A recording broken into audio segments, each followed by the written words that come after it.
પરમાત્માની પૂજાની વાત પછી કીધી ને શાસ્ત્રમાં જીવ દયા પહેલા કીધું કે ભાઈ ભગવાનના શાસનને પામ્યા પછી એનો જો સાર હોય ને તો જીવ દયા. તમારા જેવાને પ્રશ્ન થાય કે ભગવાનની પૂજા કરતા કરતા જો જીવની હિંસા કરવાની હોય તો એવી કેવી ભગવાનની આજ્ઞા કે રોજ પરમાત્માની પૂજા કરવી જોઈએ, પૂજામાં જ જો હિંસા છુપાયેલી છે? આ આપણો બહુ બાલિશ પ્રશ્ન છે.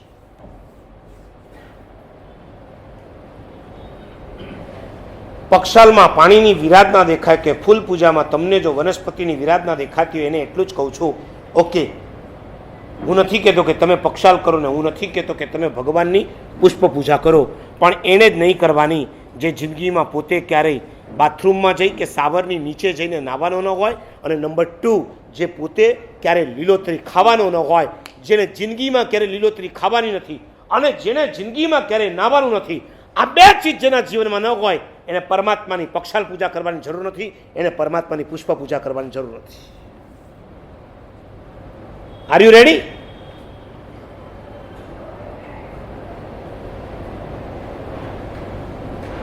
ઉનાળામાં દિવસમાં 2 થી વધારે વખત નાવાના તૈયાર થનારા આપણને ભગવાનનો પક્ષાલ કરવાનો આવે છે ત્યારે ખૂચે છે.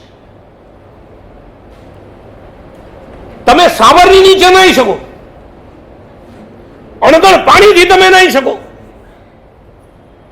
તમે જ્યારે સ્વિટ્ઝરલેન્ડ વગેરે જાઓ ત્યારે સ્ટાર ક્રુઝની અંદર બેસી શકો અને એની અંદર પણ સી ફેસ, જ્યાંથી સી દરિયો દેખાતો હોય એવી બારીવાળી જગ્યા પકડી અને અડી 3 દિવસ સ્ટાર ક્રુઝની અંદર ફરી શકો.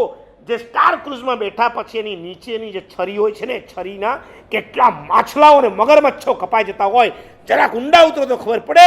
એ સ્ટાર ક્રુઝની અંદર જે માછલાને મગરમચ્છ કપાય એના લોહીથી પાણી દરિયાનું રંગાઈને લાલ થઈ જતું હોય છે, એની અંદર તમે જલસા કરી શકો. અને મારા પરમાત્માને ખાલી એક કળશથી જ્યારે નવડાવવાના હોય ત્યારે તમને કળશના ટીપાની અંદર અસંખ્યાતા પાણીના જીવ દેખાતા હોય. હકીકતમાં તમને ભગવાનના પક્ષાલમાં વિરાધના નથી દેખાતી, તમને ભગવાનની પૂજામાં આળસ છે, પ્રમાદ છે અને બહુ તો તમારો દંભ છે. You are stunt main.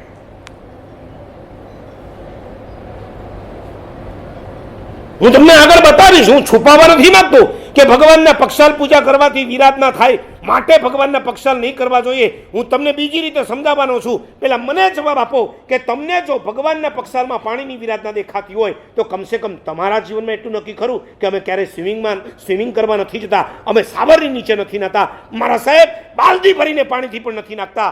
2 લોટા નાખી અને અમે પરમાત્માની પૂજા કરવા માટે જ નાવાનું છે, બાકી શ્રાવકે નાવાનું પણ નથી.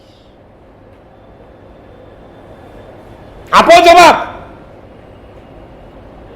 તિથિના દિવસે પણ લીલોતરી છૂટતી નથી અને આપણને ભગવાનની પુષ્પ પૂજામાં વિરાધના દેખાય છે.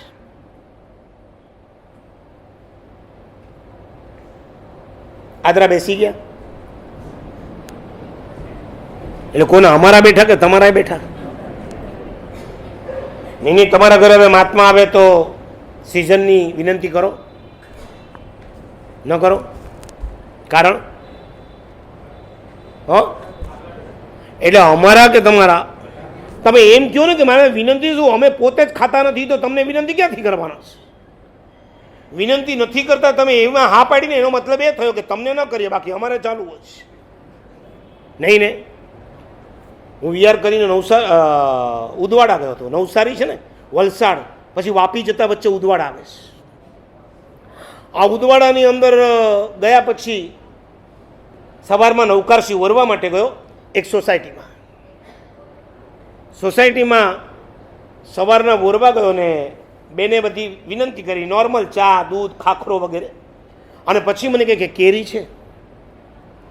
આગલા દિવસે આદરા બેસી ગયા હતા અને આદરાના બીજા દિવસે બેન મને વિનંતી કરે કે મારા સાહેબ કેરી છે. આ હું લગભગ તમને 27 વર્ષ પહેલાની વાત કરું છું. હું ચમક્યો. મેં કીધું બેન, ગઈકાલે આદરા બેસી ગયા છે, અમને તો ન ખપે, હવે તમને પણ ના ખપે. બેને શું આર્ગ્યુ કરી ખબર છે? મને કે મારા સાહેબ આ કેરી આદરા બેઠા એના પહેલાની લાવેલી છે. કમાલ છે. માણસને ખાવી હોય તો ક્યાંથી રસ્તાને બહાનાઓ શોધી લેતા હોય. મારા સાહેબ આદરા બેઠા પહેલા લાવે એટલે આદરા બેઠા પહેલા તમારે એક પાટી ભરીને કેરી લઈ આવવાની, પછી પૂરી ન થાય જાય ખાતે જ રાખવાની.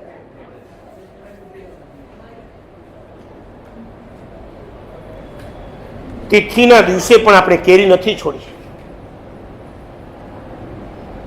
સુદ પાંચમ આઠમ કે ચૌદસના દિવસે પણ તમે જો કેરી વગર, કેરીના રસ વગર ન રહી શક્યા હો, તો હું તમને પૂછું છું, તમે આવું પૂછવા માટે પણ લાયક ખરા કે ભગવાનને પુષ્પ પૂજા ચડાવાય, પુષ્પમાં કિલામણા થાય, પીડા થાય, ભગવાનને પૂજા કરતી વખતે ફૂલ પૂજા કરીએ, કેટલી બધી વિરાધના થાય, આવું બોલવા માટે પણ આપણે લાયક નથી.